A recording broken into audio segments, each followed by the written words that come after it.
Pues, hola, espero se encuentren todos bien en casa, con Susana a distancia, ¿verdad? Bueno, quiero agradecer antes que nada todos sus comentarios de aquellos que son mis actuales alumnos, así como de aquellos que ya lo fueron y que actualmente pues son ya todos unos médicos titulados. Créanme que este material está hecho con muchísimo cariño, esperando les sea de utilidad.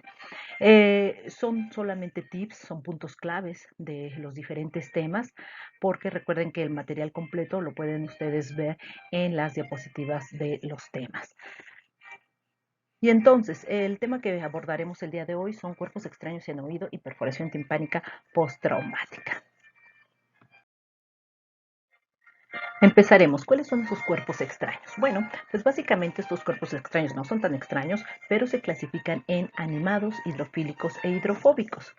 Dentro de los animados están todos aquellos que son insectos. Básicamente estamos hablando de moscos, de arañas, de gusanos, de garrapatas, de cucarachas. Estos habitualmente entran al conducto de manera accidental cuando las personas duermen en el piso o bien cuando acuden a realizar algún campamento, bueno, pues de manera accidental se llegan a introducir estos insectos al conducto.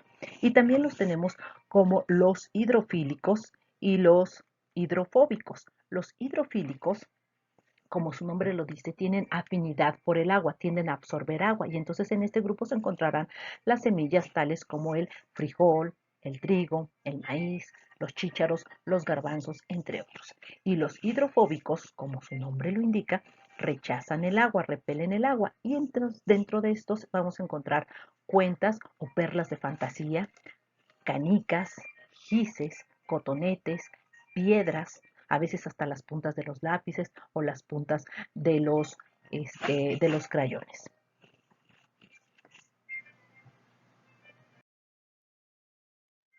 Ok, y entonces, ¿cuáles son los síntomas que presenta nuestro paciente con cuerpo extraño? Bueno, pues básicamente es otalgia, hipoacusia o incluso a veces otorragia. Esto va a depender de la naturaleza del cuerpo extraño. El diagnóstico lo vamos a hacer con la otoscopía, es decir, es eminentemente clínico y el tratamiento consistirá en la extracción del cuerpo extraño. En las siguientes imágenes veremos algunos ejemplos de cuerpos extraños y este primer video que ustedes están viendo en su pantalla a través del conducto auditivo externo, esta imagen, ¿qué les parece? De entrada por la coloración, quizás la consistencia, pensaría uno en un pequeño taponcito de cerumen que no está ocluyendo todo el conducto, pero está a la entrada. Sin embargo, cuando se acerca el video, ahí está evidentemente, es una patita. Esto es un insecto, chicos. ¿Qué vamos a hacer con estos insectos en el conducto auditivo externo? Bueno, pues punto número uno, vamos a matarlos. No precisamente con enraicas y jardín, pero sí tenemos que ahogarlos. ¿Con qué los vamos a ahogar? Con gotitas de cloranfenicol, gotitas de lidocaína o tetracaína, meterlas en el conducto, con la aplicación de gotas de alcohol, agua oxigenada. La finalidad es ahogar, matar al insecto. Tenemos que llenar el conducto bien de estas gotas, esperarnos unos 3 a 5 minutos para que actúen las gotas, maten al insecto y después de esto procedemos a hacer nuestro lavado óptico como lo habíamos visto en el video anterior. Hay que tomar en cuenta que algunas veces el insecto no se muere, sale, nada y sale a través de la piel del conducto hacia la mejilla del paciente. Entonces tenemos que estar muy vivaces en esta situación porque puede salir vivo. Es importante señalar que nunca hay que quitar un insecto con una pinza, porque probablemente parte del insecto está en la entrada del conducto, pero otra parte pueda estar adosada, las patas puedan estar adosadas hacia la membrana timpánica. Entonces, si yo saco con una pinza el insecto, probablemente también vaya yo a jalar la membrana timpánica. Entonces, hay que tener cuidado. Siempre tenemos que matar al insecto primero antes de extraerlo con un lavado óptico. Y en las siguientes imágenes, en la imagen superior derecha tenemos otros ejemplos. Se trata de una pequeña cuenta perlita de fantasía que está en el conducto ¿Qué hacer con estas? Ya dijimos que pertenecen al grupo de los hidrofóbicos, por lo tanto sabemos que no se va a hinchar, que no va a tener afinidad por el agua. Por lo tanto, pues puedo realizar el mismo lavado óptico que habíamos mencionado para la extracción de los insectos. Pero si se tratara de una semilla, un tipo frijol, entonces no puedo realizar un lavado porque acabamos de mencionar que pertenece a los hidrofílicos, entonces tiende a hincharse y entonces va a ser mucho más difícil poder extraer este cuerpo extraño. Por lo tanto, si se trata de semillas, vamos a derivarlos a un segundo nivel de atención, específicamente con el otorrino, para que bajo visión directa, con microscopio, podamos hacer la extracción utilizando una cucharilla, como la que veíamos en el video anterior. Pasamos la cucharilla por detrás del cuerpo extraño y lo traemos hacia afuera. El otro ejemplo que tenemos en la parte inferior derecha de sus pantallas es una especie de plástico. Esto por la consistencia, está en la entradita del conducto, por la consistencia pues podemos sacarlo fácilmente con cualquier pincita. Otro ejemplo podría ser los protectores auditivos de los nadadores, a veces se les meten muy hacia el fondo y ya no pueden sacarlos, entonces sabemos que por la consistencia podemos extraerlo con una pinza sin mayor problema. Entonces, que nos quede muy claro sobre todo algo, que nunca debemos de realizar maniobras a ciegas. Si yo cuento con el instrumental, yo médico de primer nivel, cuento con el instrumental adecuado, con la destreza adecuada, lo puedo hacer, pero si no, entonces hay que derivarlo al segundo nivel de atención para su mejor tratamiento. Ahora hablaremos de perforación timpánica postraumática, que como su nombre lo dice, es posterior a un traumatismo. ¿Y cuáles son las posibles causas? Bueno, pues aparecen las lesiones por compresión o aumento súbito de la presión del conducto auditivo externo, lesiones por presión de ondas explosivas, lesiones directas o penetrantes del conducto auditivo externo, llámese posterior a la introducción de un cotonete, de un pasador, de una aguja de tejer, o bien lesiones indirectas por fracturas de hueso temporal o por lesiones por quemadura. Es importante saber cómo voy a encontrar la membrana timpánica en lesiones como esta. Por eso necesito conocer una membrana timpánica sana, aprender a evaluar una membrana timpánica sana como la que aparece en la imagen inferior del lado derecho, donde tenemos la membrana timpánica de entrada, está íntegra, ¿sí? Tiene la translucidez, está perlada y podemos observar los diferentes relieves anatómicos que ya habíamos comentado en videos anteriores cuando hacíamos una otoscopía. Si la comparamos con imágenes de membranas timpánicas perforadas como esta, se podrán dar cuenta que de entrada no está íntegra la membrana.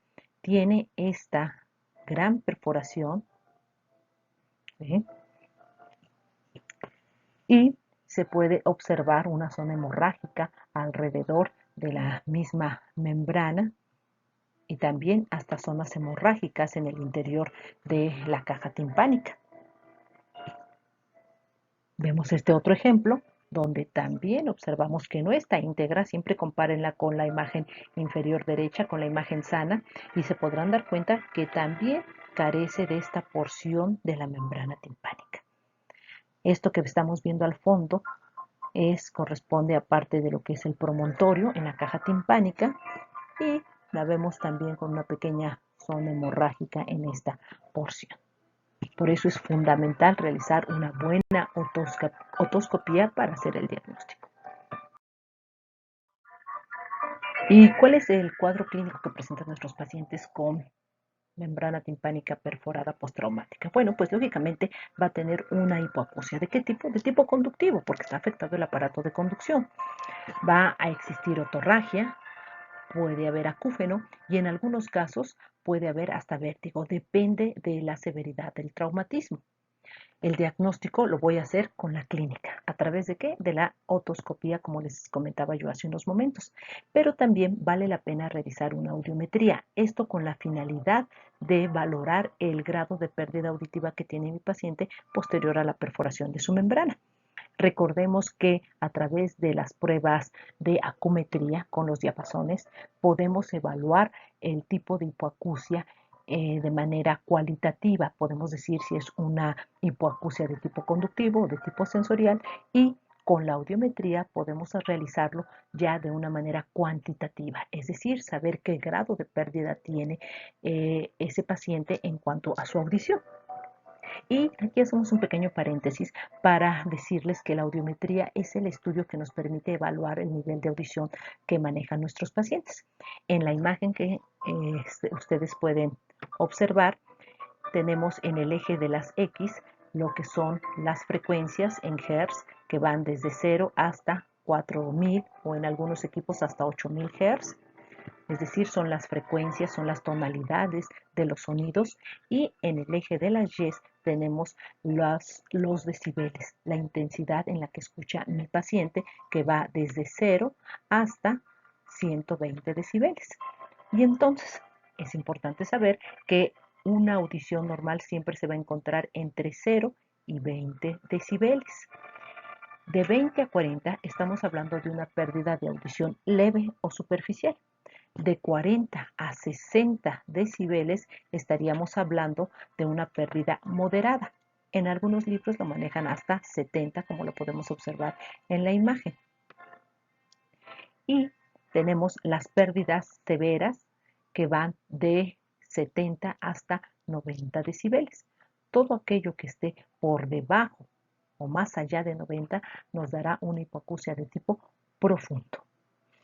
Sin embargo, regresando a nuestro tema, si yo estoy en el servicio social, donde lógicamente no hay forma de que mi paciente le puedan realizar un estudio de audición, basta con mi diagnóstico que sea clínico, con mi otoscopía, para poder hacer el diagnóstico e iniciar el tratamiento adecuado.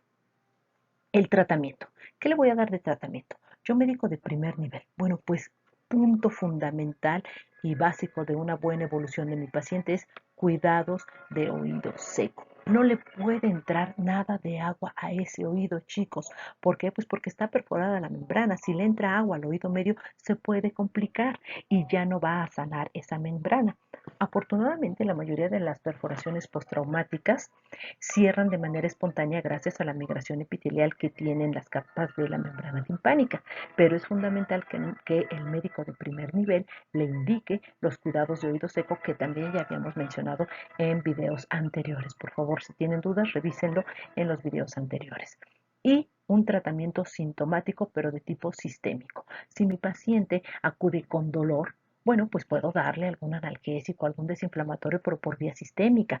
Si es una perforación timpánica que pienso que se puede infectar porque lo que se introdujo, o lo que más bien lo que le causó la perforación fue la introducción del pasador, de la aguja de tejer, bueno, pues sé que tiene un alto riesgo de infectarse. Entonces puedo agregar antibiótico, pero de manera sistémica, nunca por vía tópica. Puedo agregar también el uso de algún antihistamínico combinado con un vasoconstrictor, llámese loratadina con fenilefrina, por vía sistémica, con la finalidad de mantener permeable el trompa de Eustaquio y mejorar una buena ventilación del oído medio para favorecer la cicatrización de la membrana. Entonces, básicamente es sintomático, pero sistémico. Gotas nunca, porque si no, no se va a cicatrizar esa membrana. Al cabo de unas 2 o 3 semanas podemos citar a nuestro paciente para evaluar su evolución, y si ya cicatrizó esta membrana, bueno, pues podemos darlo de alta. De no ser así, entonces tenemos que derivarlo al segundo nivel para que se valore la colocación de un parche de papel arroz, o en otros casos hacer una cirugía del tímpano que se conoce como tímpanoplastia.